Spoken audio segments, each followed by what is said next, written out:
Good afternoon and welcome to Facebook Live, brought to you by Legal&Tax Services. I'm Dylan and I'm joined by Natasha and Chantel. And today we're going to be speaking about matters of love because, as you know, yesterday was Valentine's Day.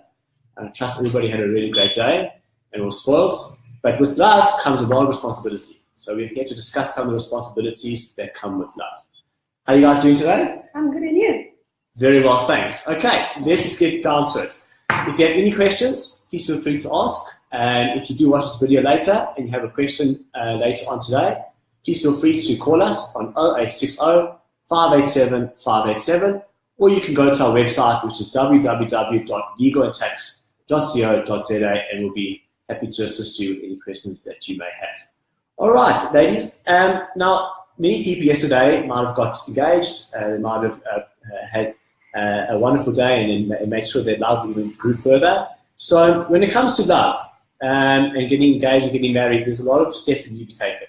So when one gets engaged and they are prepping to get married, what is the first step they should do? I think the most important one is to know that you have to enter into an anti-nuptial agreement. Okay. So if I had to explain in layman's terms, it's almost like a prenup, the one you hear of in the movies.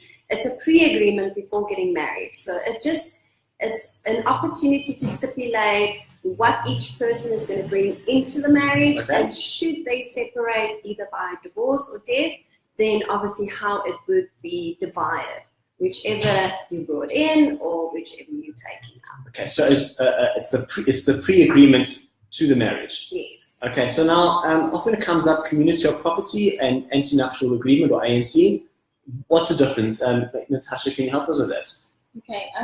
Once the dust is settled off the joys of getting engaged and everything, you need to remember that there are three visions. Okay, there's the community of property, ANC, as Chantal has mentioned, and the ANC is a document where you sign and where you decide whether it's going to be community of property, ANC with accrual or without accrual. And to define all three, with community of property, the spouses, assets and liabilities are shared equally and jointly, including their debts. Everything is split in half. The good and the bad. Yes, the good and the bad. Okay. So they need to be careful about that. And then the ANC without accrual, with that one, the assets are not mixed, the liabilities and the assets, they're not shared equally at all. So upon divorce or death, you walk away with the assets and the liability, so they never get mixed in the estate.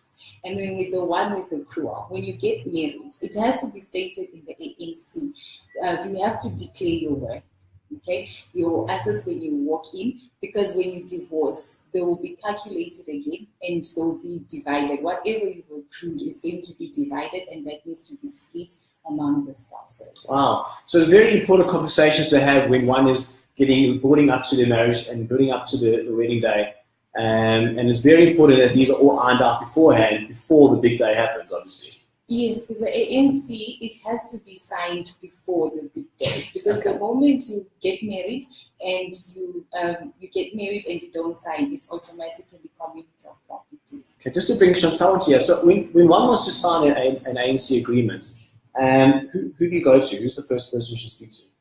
So that would have to be obviously a qualified attorney. Okay. I don't know if you've seen, normally when you want to buy a house, you would go to an attorney's firm and it would say on the letterhead conveyancers and notaries. Okay. So these would be the attorneys you would normally go to now. Just like buying a house, you have a title deed, and this title deed is registered and filed at the deeds office. The same as with the anti-nuptial agreement. But the other person, not the conveyancer, the notary, will obviously notarize the document, and it will be filed at the deeds office just like your title deed. Okay, makes perfect sense. Very important meeting to have. So what happens often, maybe many people out there yesterday got engaged, and if you did, congratulations to you. But often what happens is that sometimes you get engaged, and a few months down the line, you realize that this might not work out as according to plans. Now, what happens, Chantal, when it comes to a point where one wants to break off an engagement, but there's already been payments made for venues, for food, for other arrangements? What can one do in that kind of situation? I think I need to clarify that unfortunately you can't sue someone for a broken heart. That's one thing. But there has been some developments in law. So if I'm going to quote a case in 2013, it was Kluter versus Moritz. Okay. And the judge actually used his discretion. He said that in the event of a promise being broken, that's obviously the promise to get engaged. Okay, makes sense. If you can prove some expenses, that would be you've paid for your dress, you've paid for the venue, the date has been set, the commitment has been made. If you can prove that those expenses came out of your own pocket and the reason for breaking the promise is either unjustified or it's unfair, then you can claim back that, but only your actual expenses. There's unfortunately, no claim for damages when it comes to emotional or sentimental damages. Okay, it makes sense. I understand that. Okay, very interesting. And Chantal, Natasha, just to bring you in here, when it comes to Lobola and when the negotiations around that, how does it work when a family gets into that? Okay, with Lobola, the moment the groom sends a letter to the elders to state his intentions of wanting to marry the bride, that's actually when the engagement starts. And with the negotiation procedure, they will then get the letter and a date will be set. After the date has been set, the negotiation procedures are going to start, where the cows, the monetary things are going to be discussed and the gifts and everything. Upon that being paid, only then will they become husband and wife, once the procedure has been followed. And to conclude that procedure, a letter is given. And with that letter, you then take it to Home Affairs, which is something we would stress upon.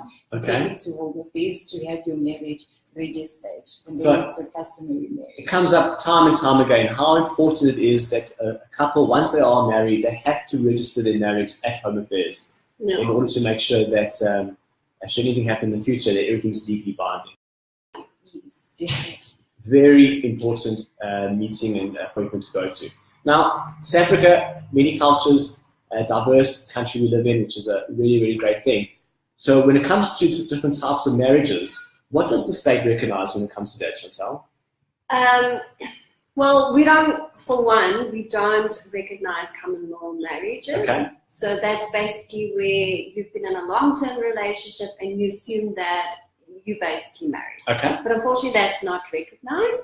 So we do recognize the customary marriages, and now we also recognize civil unions, and that would be where the Marriage Act makes provision for same-sex partners to obviously have a union.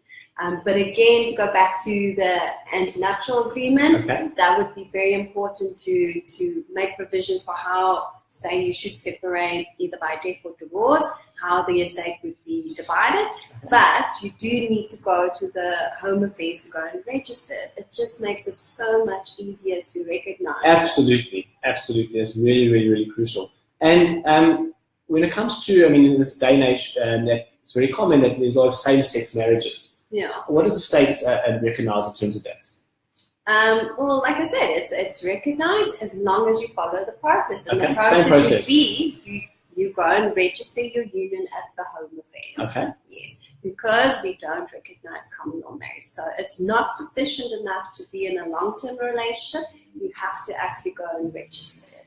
Okay, so time and time again, ladies and gentlemen, if you're getting married, make sure it's registered at Home Affairs. Very, very important. Now, Natasha, just to bring you in here, often what happens is that a couple might live together for a number of years and they share expenses and they've been living together for a while. What does the law state in terms of how they should go about sharing their belongings and sharing their assets when they do live together? Okay, the way it works is when there's an agreement, you need to enter into an agreement. And with an agreement, for example, with life partnership. With the life partnership, it has to be registered.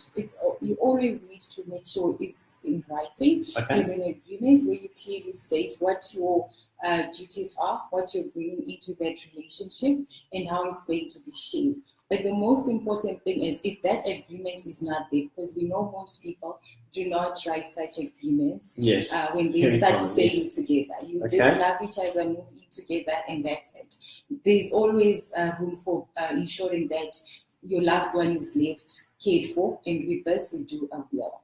And in terms of the will, you will state that you want your partner, because in this case it won't be necessarily your husband or your wife, and you share your assets and state what you want your partner to remain with. And how they'll be looked after. And the children as well, because in most cases there will be children involved and how they should be looked after. And Chantal, just thinking in terms of the documents that we can help our clients with, in terms of making sure that when they're living with somebody that they have the right documentation in place. So to start with the agreement that Natasha just mentioned, if you do decide to just have a long-term relationship and you haven't made the commitment yet to get engaged or married, we refer to that as a cohabitation. So you cohabit. And that agreement can actually also be notarized by the notary and registered at the Home Affairs. So it's the same. Again, you would go to a qualified attorney, but we can actually provide you with a draft agreement, guide you through the process. And the same with the will. It's very important, just like with the cohabitation agreement, to make sure that your wishes are cared for and carried out after death. And we provide draft wills, whether it be single, that's for one person, or joint wills where two parties decide to have one will for the both of them. We provide that to our clients. Fantastic. If you've just joined us, we are speaking about matters regarding love, as yesterday was Valentine's Day. And we have spoken about what happens in terms of when the build up to a marriage, so the anti-nuptial agreement versus what the difference is with being married in community or property. We spoke about engagement. When the engagement does get broken off, what can you claim for, what can't you claim for. Also, we've spoken about the different types of marriages that we recognize in South Africa. And the importance of making sure that no matter what culture or heritage you're from, that your marriage is registered at Home Affairs. It is very, very, very crucial that one does that. And also what happens when you decide to live with somebody on a long-term basis, what the right documentation, what the right ways of going about that is. So if you do watch this later and you have any questions for us, please feel free. Our number is 0860 587 587. Or you can go to our website, which is www.legal&tax.co.za, or you can leave us a comment, and we will get back to you. All right. Natasha and Chantal, thank you very much for your time today. Thank you. Very, very important topic this, and we're going to be speaking about these kind of topics throughout the year here on Facebook. So please stay tuned and look out for these videos, because they will be coming more and more throughout the year. Thank you very much, and have a good day further. Bye.